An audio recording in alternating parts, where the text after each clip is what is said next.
Louvado seja nosso Senhor Jesus Cristo, para sempre seja louvado. Rezemos juntos, meus irmãos, para que nós possamos encerrar a leitura do Novo Testamento. Nós estamos encerrando hoje com os capítulos 21 e 22 do livro do Apocalipse. Bendito seja Deus, nós começamos em dezembro, nós estamos aqui no início do mês de abril e nós terminamos o Novo Testamento, para dizer que é possível ler a Bíblia, e é muito possível, né? Não é tão difícil quanto a gente pensa, não. E é uma graça muito grande. Nós temos a graça de estarmos aqui hoje, nesses dois capítulos do Apocalipse. Rezemos então pelo sinal da Santa Cruz. Livrai-nos, Deus nosso Senhor, dos nossos inimigos, no nome do Pai, do Filho e do Espírito Santo. Amém. Vinde, Espírito Santo, enchei os corações dos vossos fiéis e acendei neles o fogo do vosso amor. Enviai-nos, ó Pai, o vosso Espírito, e tudo será criado, e renovareis a face da terra. Oremos. Ó Deus, que instruíste os corações dos vossos fiéis com a luz do Espírito Santo, fazei que apreciemos retamente todas as coisas, segundo o mesmo Espírito, e gozemos sempre de sua consolação por Cristo Senhor nosso. Amém. Nós estamos então, meus irmãos, no capítulo 21, para que a gente possa entrar no contexto do capítulo 21, vamos recapitular aí o finalzinho do capítulo 20, que diz assim: a morte e a morada subterrânea foram lançadas no tanque de fogo. A segunda morte é esta, o tanque de fogo. Todo que não foi encontrado inscrito no livro da vida foi lançado ao fogo. E nós entramos então no capítulo 21, que diz: vi então um novo céu e uma nova terra, pois o primeiro céu e a primeira terra desapareceram e o mar já não existia.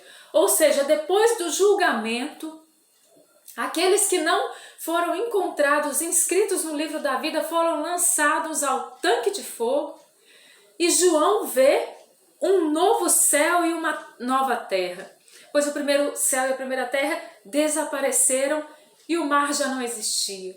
A graça de ver, né? Nós que encontrarmos o nosso nome inscrito no livro da vida, teremos a graça de ver como João viu. Novos céus e uma nova terra.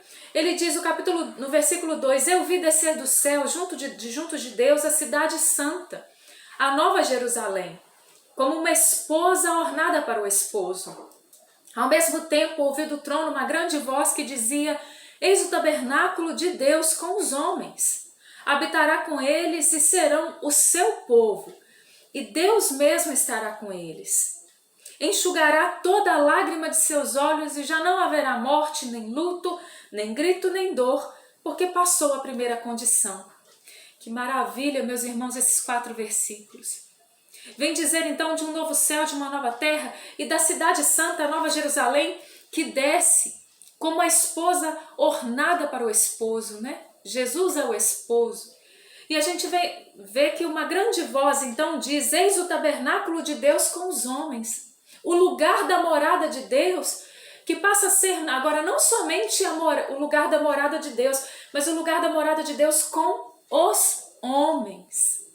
Nós teremos a grande graça, se o nosso nome estiver inscrito no livro da vida, nós teremos a grande graça de adentrarmos a cidade santa, o tabernáculo de Deus Altíssimo, e será o tabernáculo de Deus com os homens. Moraremos com Deus por toda a eternidade.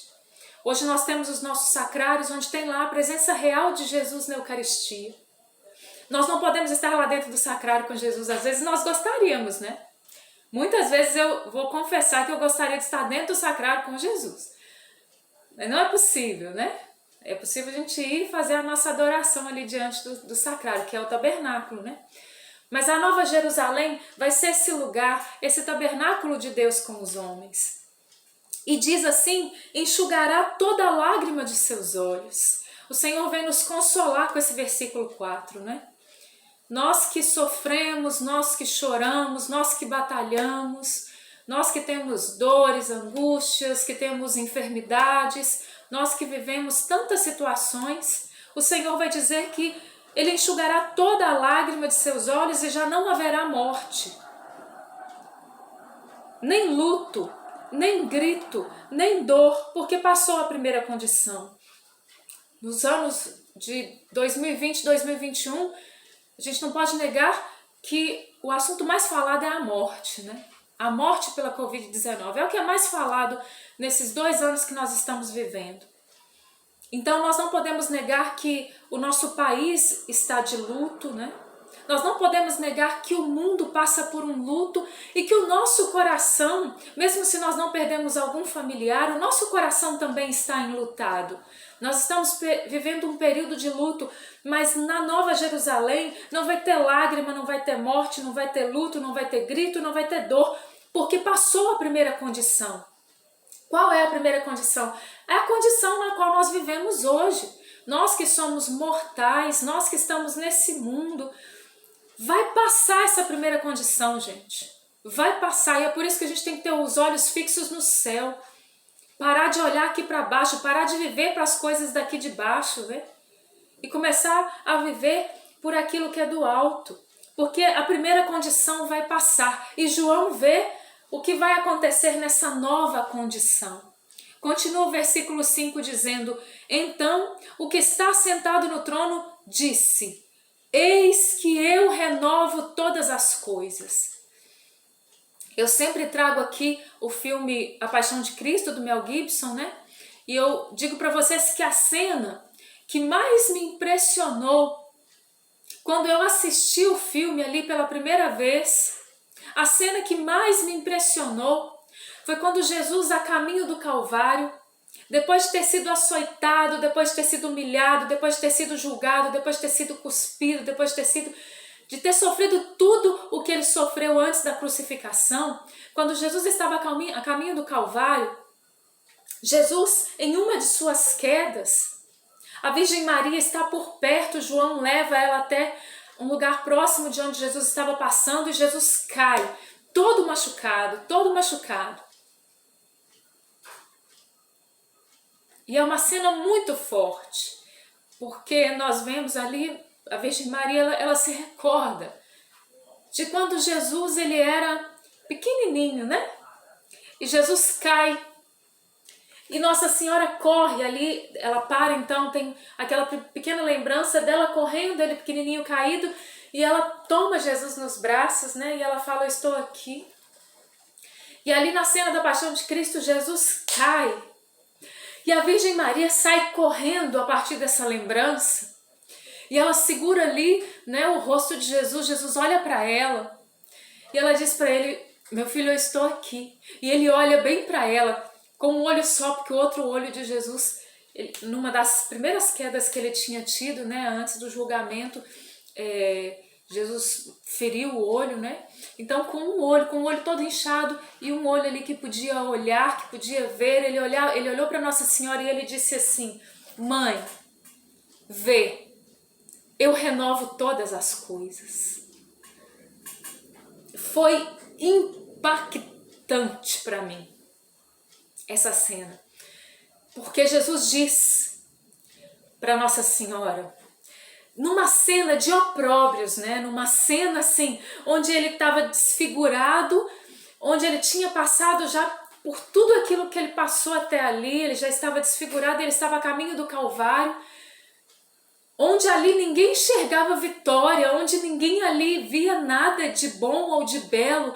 Ele é capaz de, no meio de tudo aquilo, olhar para a Virgem Maria e dizer: mãe, vê, eu renovo todas as coisas. Ele sabia o que ele estava fazendo, ele sabia que com a entrega dele, ele renovava todas as coisas, e essa palavra, ela está aqui no livro do Apocalipse, aqui já dentro de um outro contexto, né? No filme foi colocado na boca de Jesus, dentro daquele contexto da ida para o Calvário, essa mesma palavra, mas olha o que traz aqui o livro do Apocalipse.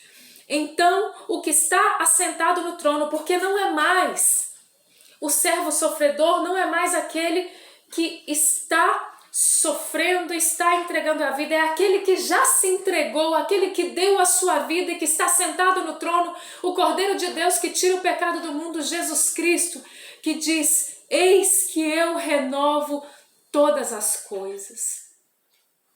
E seria uma profunda ingratidão, e é uma profunda ingratidão dos homens, quando os homens não se deixam renovar por ele.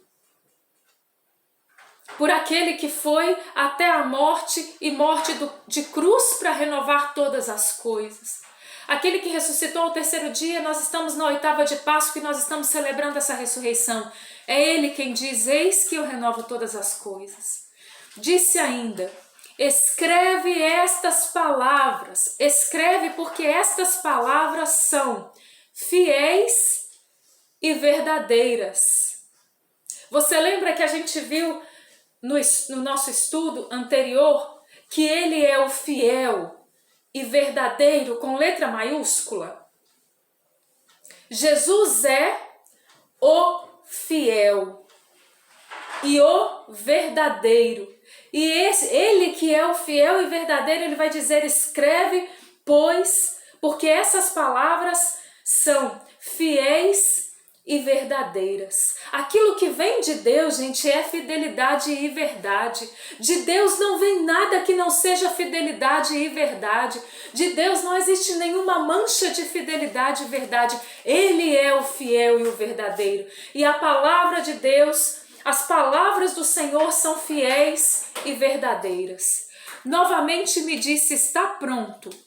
Eu sou o Alfa e o Ômega, o começo e o fim.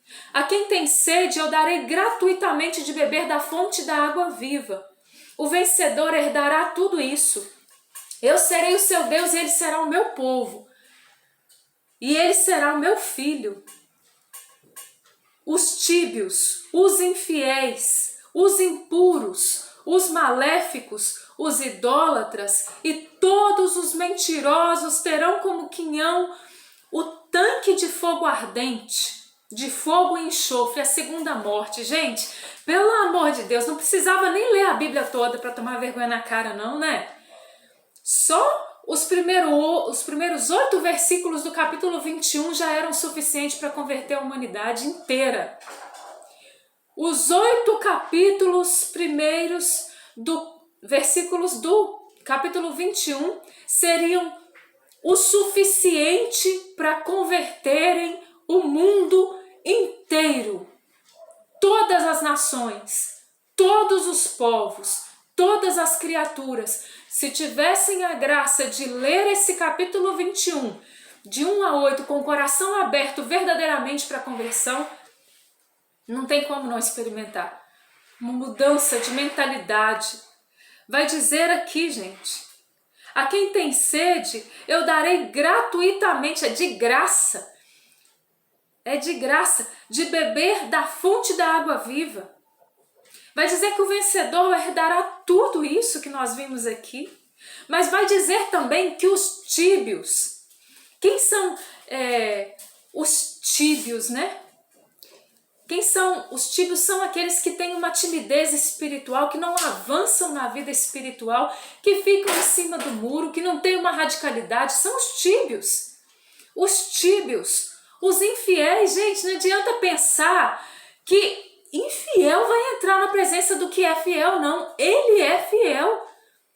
E não pense que você vai entrar, ou não penso eu que vou entrar, com infidelidades na presença do Senhor. Os depravados, nenhuma depravação pode habitar na presença de Deus. Os homicidas, né? A gente entende muitas vezes os homicidas, a gente até entende, né? Fala, não, tá certo, né? Os homicidas não vão entrar. Mas, gente, os homicidas não vão entrar, mas também os tíbios, os infiéis, os depravados, os impuros. No mundo de impureza, sinto informar, os impuros não herdarão o reino dos céus. Os maléficos não herdarão o reino dos céus, os idólatras. Não sou eu que estou falando, só estou lendo a palavra de Deus. E todos os mentirosos. É interessante que as outras palavras aqui, a palavra foi citando, né? Tíbios, infiéis, depravados, homicidas, impuros, maléficos, idólatras. Mas quando entra em mentirosos, diz todos os mentirosos. Ou seja, não vai escapar um só.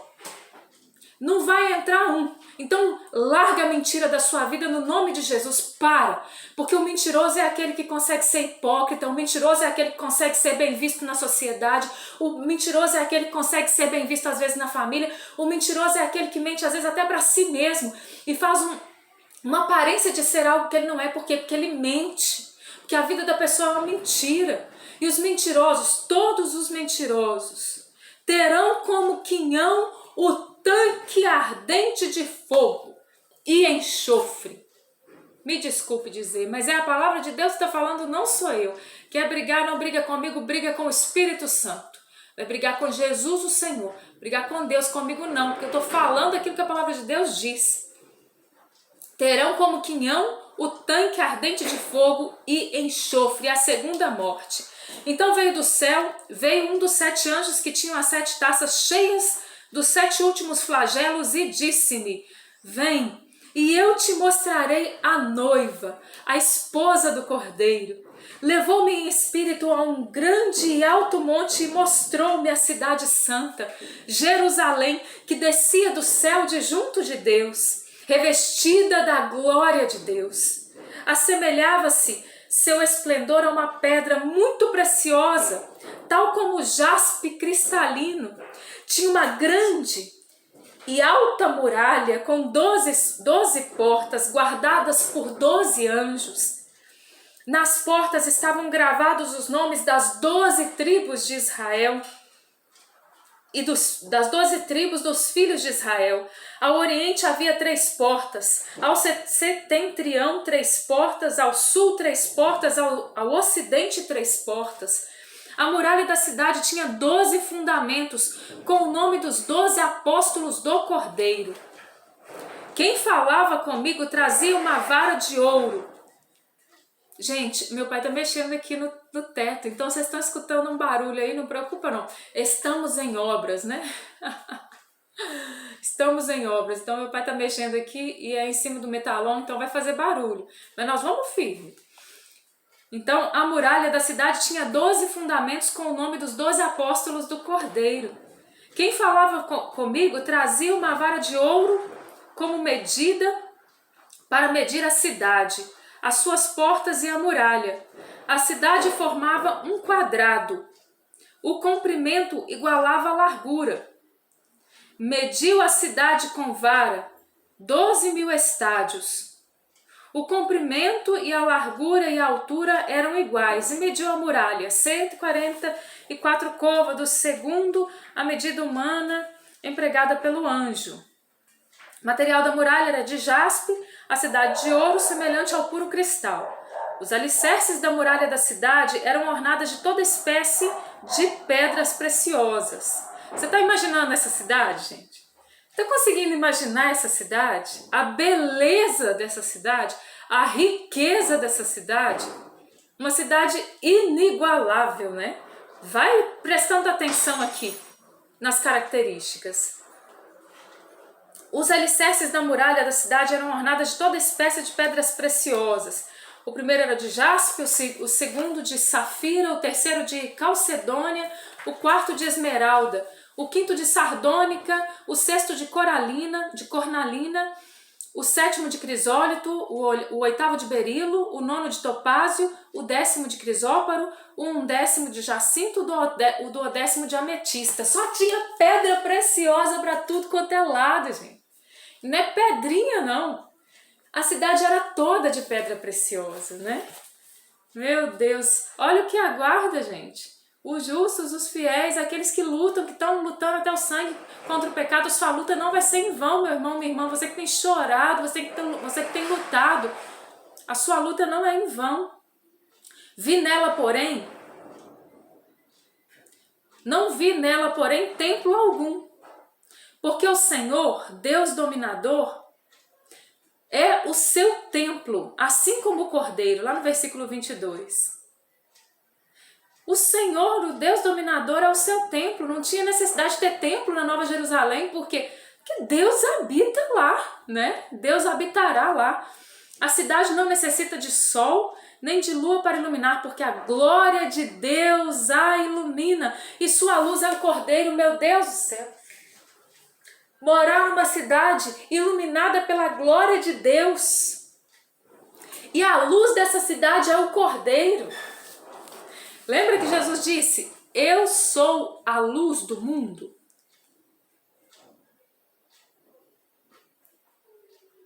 As nações andarão à sua luz, e os reis da terra levarão a ela a sua opulência. As suas portas não se fecharão diariamente, pois não haverá noite. Levarão a ela a opulência, a glória e a honra das nações. Nela não entrará nada de profano, nem ninguém que pratique abominações e mentiras. Aleluia! Aleluia! Porque nós já estamos cansados disso aqui na terra, né, gente?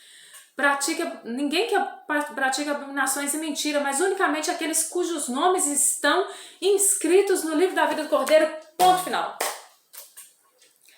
Ponto final no capítulo 21, né? Meu Deus, eu quero morar lá, não é possível. Você também quer, não é possível que tenha alguém que não quer morar nesse lugar, gente. Nós precisamos fazer o possível para entrar lá.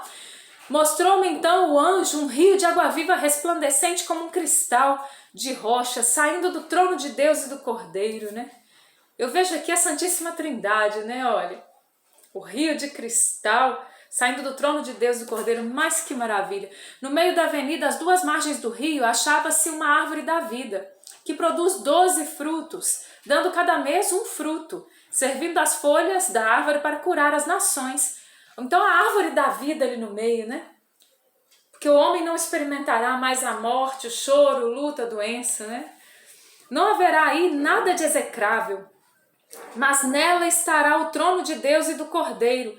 Seus servos lhe prestarão um culto, verão a sua face e o seu nome estará nas suas frontes. Já não haverá noite, nem se precisará da luz da lâmpada ou do sol, porque o Senhor Deus a iluminará.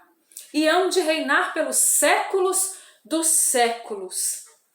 Ele me disse, estas palavras são fiéis e verdadeiras. Olha o fiel e o verdadeiro aqui de novo, o tempo inteiro.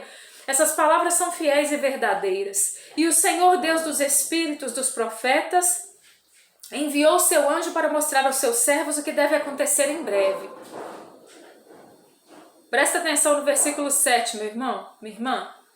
Eis que venho em breve. Felizes aqueles que põem em prática as palavras da profecia desse livro. Eis que venho em breve. Felizes aqueles que põem em prática as palavras da profecia desse livro.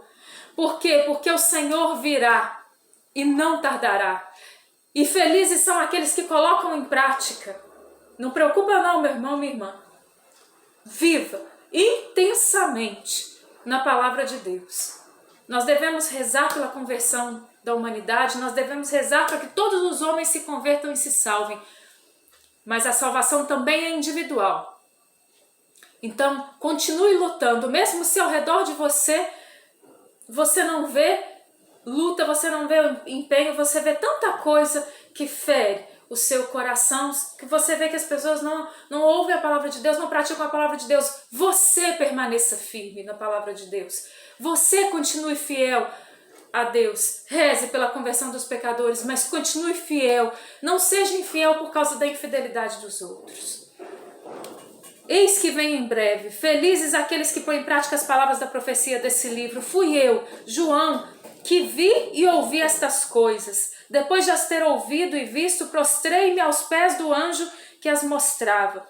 Mas ele me disse, como em outros momentos, né? O anjo que está falando com João, ele diz, não faças isso porque eu sou um servo, como tu e teus irmãos.